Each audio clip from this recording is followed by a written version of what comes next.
I think that they should get as much background information as they possibly can, and just they have to know that you have to take the bad with the good. I agree with what everybody said so far. Like Ali said, you know, it's you know, a lot of nobody wants to adopt a 15-year-old kid. You know what I'm saying?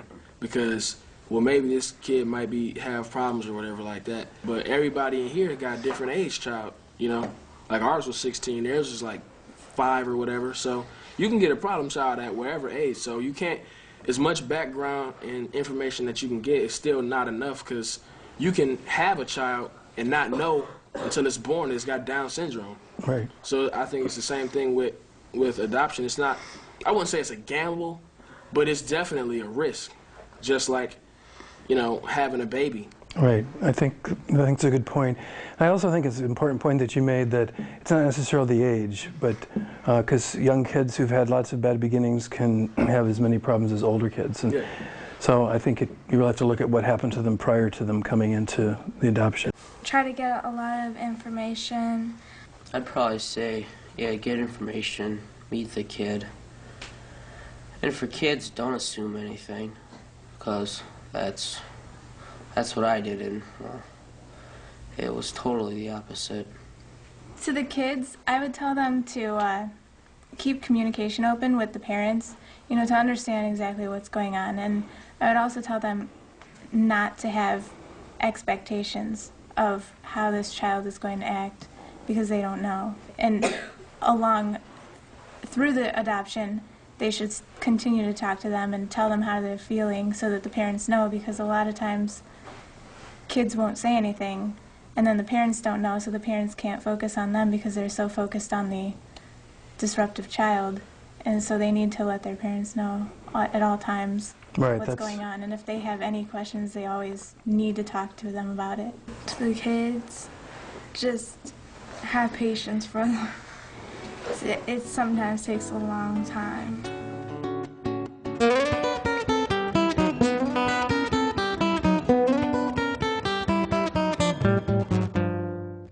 Kyle wasn't understanding why they were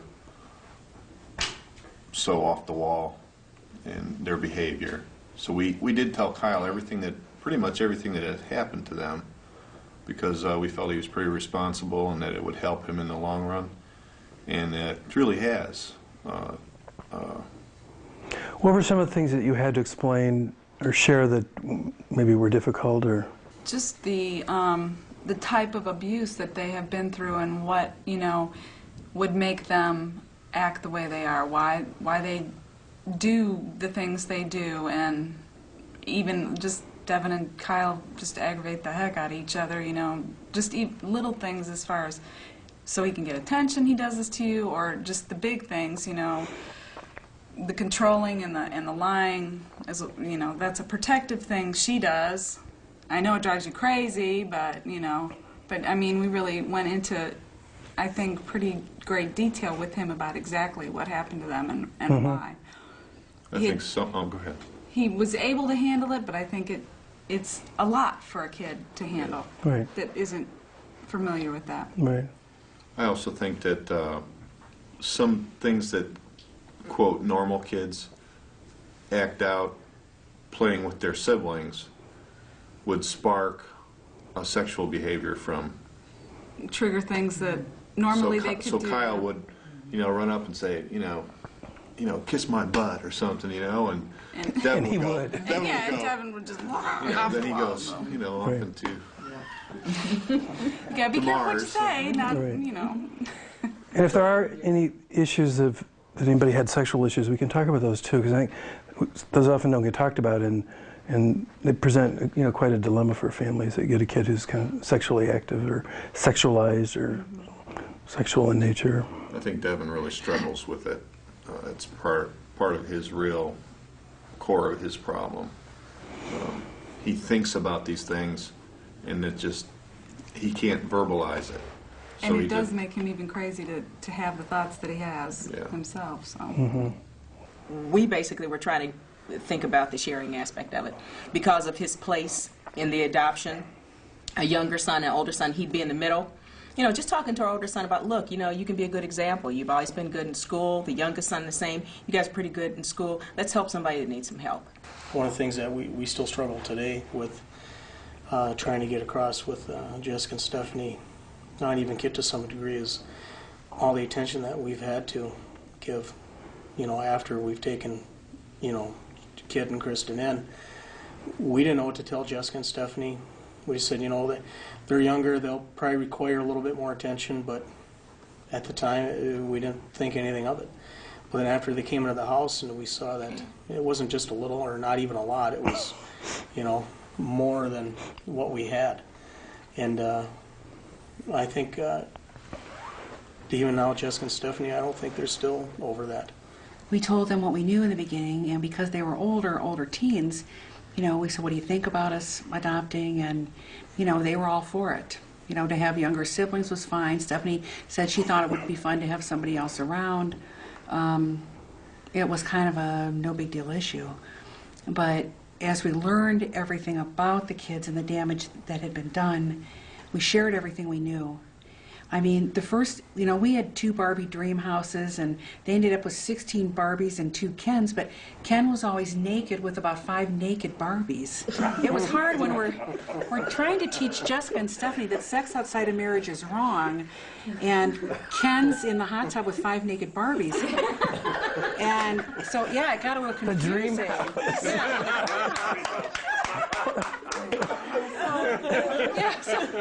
And I'd had Barbies, and I thought, well, I wanted my kids to have Barbies, but it really was harder for me to part with the Barbies. I mean, I had to say, okay, well, the 16 Barbies are gone, the 2 Kens are gone. Everything becomes so sexual. Jessica and Stephanie just needed to know. You needed to know that if Kristen touched your breast, it wasn't an accident. You know, because otherwise it'd be, oh, I'm sorry. Or if she happened to rub across you, squeezing through the door. No, it wasn't an accident. So you did have to deal with things that you would not normally have to tell children in your family. I've always been very open, talking to the kids about sex. I've always said, questions, ask me. It's nothing that's ever been an issue. But this was to the point, right, this was stuff you didn't talk about to your kids, because Kristen's family had been involved in child pornography. So Kristen knows stuff I'll never know. So Jessica and Stephanie had to know everything, so when Kristen brought this stuff up or did things, they would know. Right. So really they got a very detailed sex education of things even abnormal, because they needed to understand what the kids had been through. We had some films, and he was pretty active, and I think that's what it said. It said that he was strong-willed, but it said that about Cody, and so we compared the strong-willed to Cody, who was about as not strong-willed as they come. So, but I think we did try to talk to him quite a bit about, you know, here's what he looks like, here's what he is. Remember, you're going to have another younger brother. But since then, we've had discussions why he eats up so much of our time and everything like that. Yeah, they seemed well informed about a variety of diagnoses. Yeah. Yeah, I just really believe in telling them the truth and sitting down and sharing it, and keep telling them that our goal is to win-win with this, and that we're, you know what, you're a part of this too. Even if you don't want to be, you're still a part of it, because you're part of the family and the unit goes on. We had situations where we'd be like at a baseball game, and Kyle would just drop his pants in the middle of the field at the Little League game. Or another day at the Little League park, Kyle decided that he was going to stand on the top of the slide and pee all over it while everyone was going down it. Thank God I was coaching. And behaviors like this had to be discussed with the children and explained, because this just seemed so bizarre to them, as it would to any of us. Another day, Bobby and his friend took Kyle over to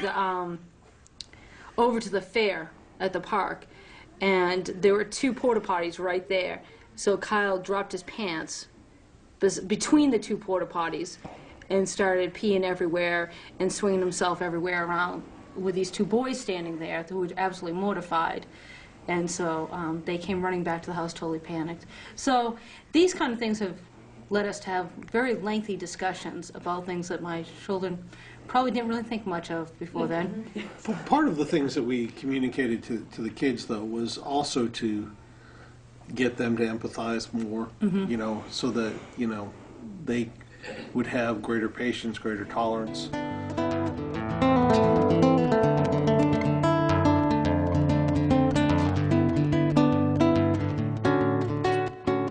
In public, I mean, he was cool. Like, we'd be around girls or something, he'd just be quiet, really, trying to scheme on a way to get some girls and writing love letters, doing whatever he was doing. I mean, and that way he was just a normal, younger person. So he looked kind of normal to Oh, yeah, others. he looked like he would, you know, get haircuts and wear Gap like everybody else and be around, you know. I mean, he wasn't a weird, I don't know how to say it. I mean, but really he didn't, as a socialite, he wasn't bad. I mean, he was an average high school person. About the same thing as Brandon said. It's pretty much they just act normal when they're around in social statuses. So when you're like out with other people, nobody would ever guess that they act like they act at home? They're just a different color, so they could pretty much tell that they're adopted, but it doesn't seem like they're disruptive at all. Right. Yeah, out in public, they'll act fine. I mean, they won't. Sometimes they'll act fine, because sometimes they'll disrupt, but it's not a major scale disruption like at home, where they'll throw a complete tantrum unless something gets them really worked up, and then they'll throw it. But I would be talking to my friends, you know, and they'd ask, well, how are your siblings doing? And I'd be like, oh, well, you know, they're basically the same. And then I'd try to explain the behaviors, but they never caught on. You know, it's, well, they can't be that bad. They're only children. That's what they do. And it's like, no, this is worse problems than what normal children would do. They thought that I should look at things differently, and that I was just, you know, exaggerating, and that I was the one who needed to change my views and understand that, well, this is just, these are children, you know, and that's what children do. My little brother acts in public the way he acts at home. Yeah, like in public, he acts the same like at home. And then he like when we have friends over, he tries to show off to them and stuff. And then our friends think it's funny, but they don't know what it feels like to have him like all the time like that. He acts the way he does out in public, and I'm just embarrassed to be seen with him. I hate taking him places with us. I'm just like, let's just leave him at home. I don't want to be seen with him. The way he grew up, he had to learn how to pass it off as, you know, if I sit down and cross my legs like her, then I'll fit in, you know what I'm saying? Right. So he was good at reading how to behave in certain situations. Exactly. Actually, both of my little brothers can be extremely annoying in public. Kyle usually tends to be worse because he'll sit there and, like, if he saw like a midget or something, he'd sit there and start laughing at him. And hey, you're funny, or why are you so short and stuff? And he's just really annoying. And he's even worse in locker rooms at like the rec center. I mean, he acts like a total idiot. Thinks it's funny seeing guys walk, take showers, and he'll sit there. Hey, Bobby, you see that guy's thingy here? In the middle of the locker room. I mean, he just acts so weird.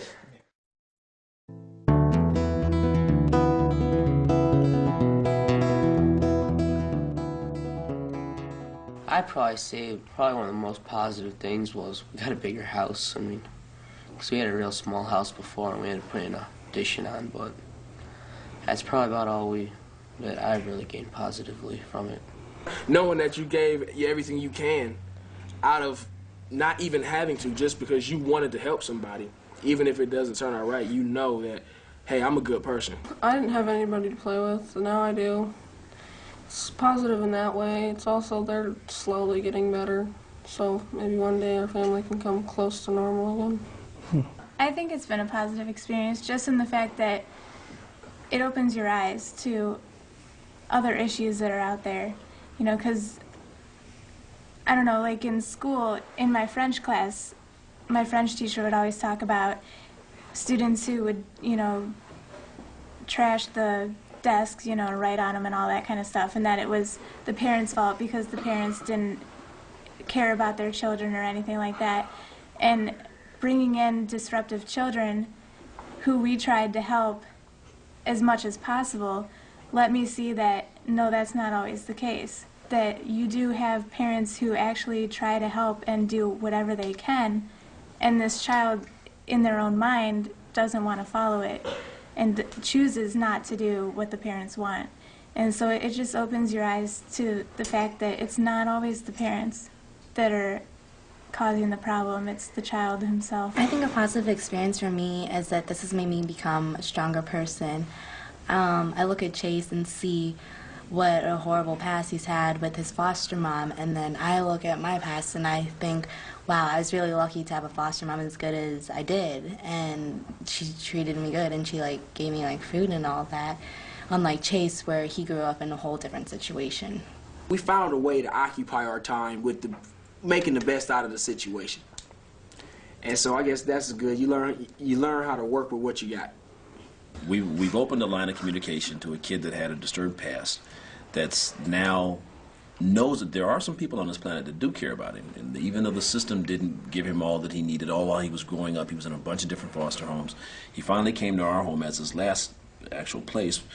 Now he knows that there are some people on this planet that do care for him. And who don't live like he lived. And didn't live the same kind of life he had, that offered him a different kind of life. And that opportunity is still open to him. And those doors are still open. So when he decides that, you know, he wants to be part of this family again, that he's got somebody to come back to. He's always got a place where he can still call home. I would think that there might be some positives somewhat for the kids. Even though there were a lot of negatives, they learned something different, like Russell said, but from the kid standpoint, because kids look at things as me. It's all about me. I'm the only one, and this is how life should be. But then they learned life ain't always a bowl of cherries. Life is a lot different. So even though those experiences for them were negative, in a sense they were positive because they can go through life with those experiences and know that there are other people out there that need help. I think some positive things for us were that we got to keep, we've always wanted to keep a sibling group together. And that's one of our main goals when we adopted the second time. And because I didn't have that when I was a kid. I thought that was important. I think, too, it's, like you said, it's helped us learn about ourselves, definitely. Tremendously. And we've all learned, and I think in the end, it'll all be okay, one way or the other. With our current situation, with our placement of Kristen getting help now, that's positive that although she's still creating havoc where she's at, she's making small progress. But I think one of the biggest things, a big positive, is that Kit has a really good chance of being normal and getting better without having to be on edge all the time, walking on eggshells, wondering if she's going to, you know, be beat up in the night or be tripped when she walks past Kristen or pushed down. And I think that as far as Kit's concerned, I think it's a very big positive for her. I guess without a lot of thought, I don't know personally that there are any positives. Granted, I learned a lot, but truly I would have rather learned about different subjects than about this. Positive for Kristen, I don't know, time will tell. Does she have a family that loves her? Yes. Does that matter to her? Maybe in the depths somewhere, I don't know.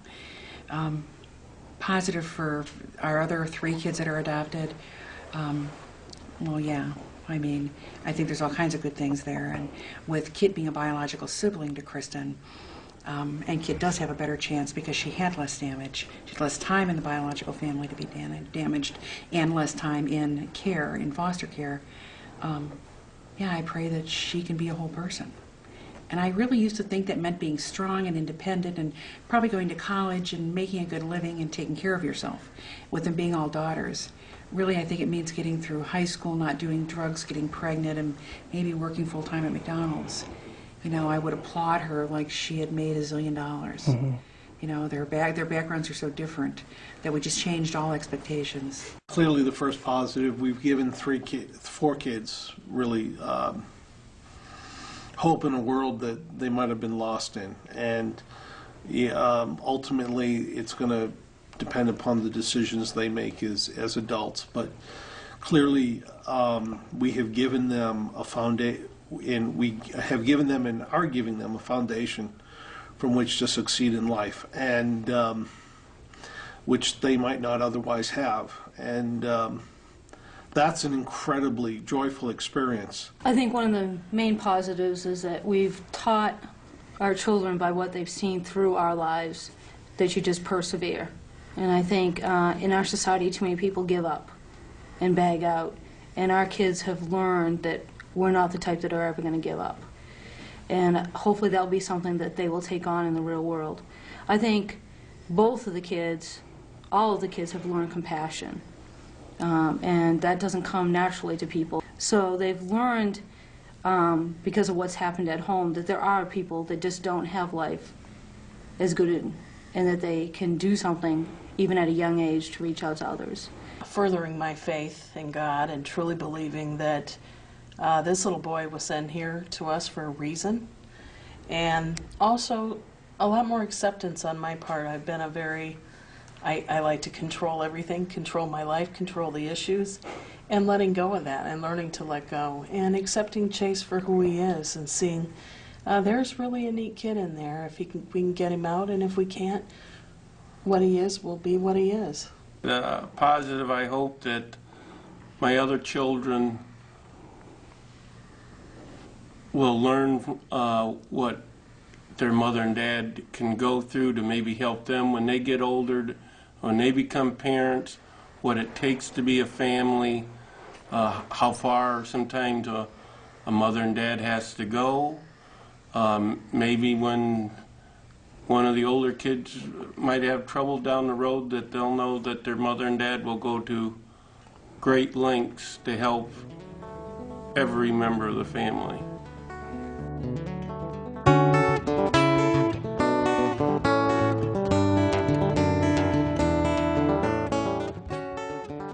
So what did you expect when you knew you were coming into the family you're in to be adopted? What were your expectations of this family? To get rid of me in the next few months. To make them not love me.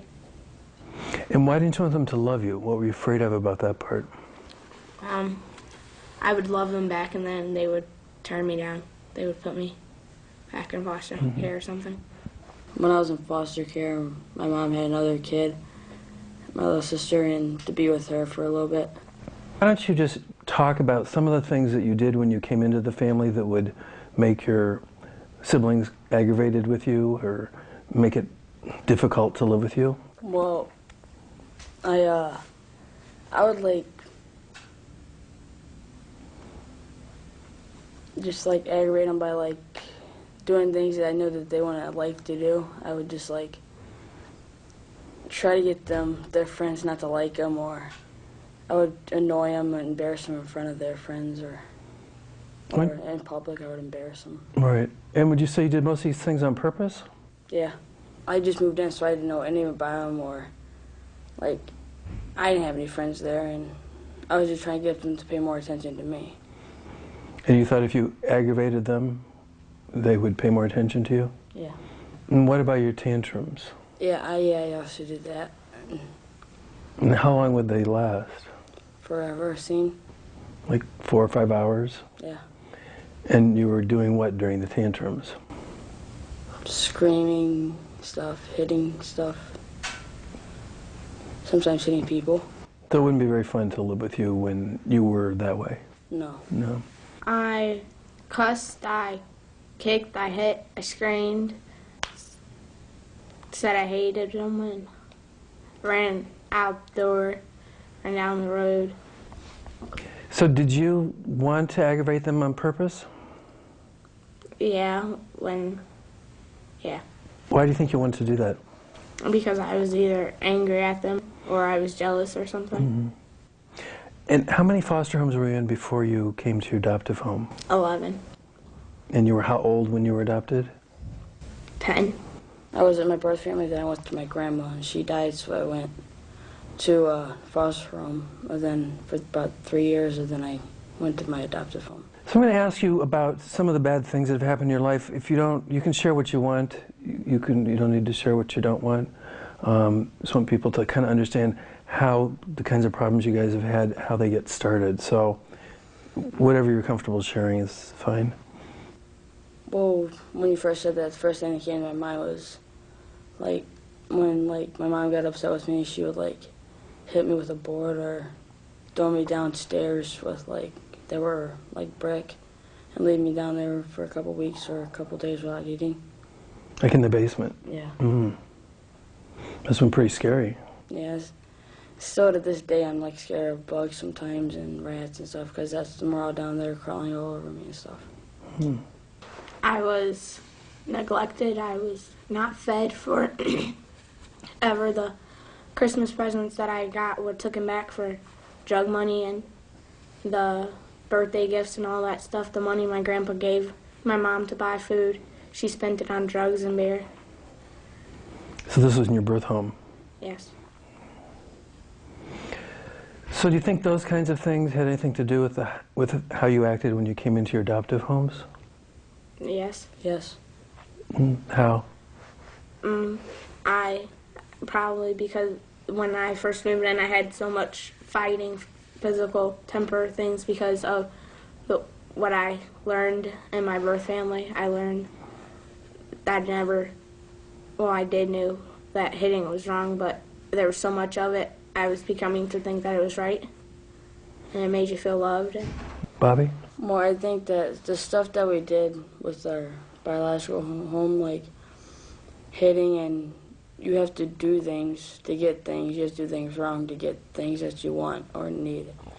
And I think that seeing everything that you experience with your biological home hurts you inside, and so you want to take it out on the foster families. Mm-hmm.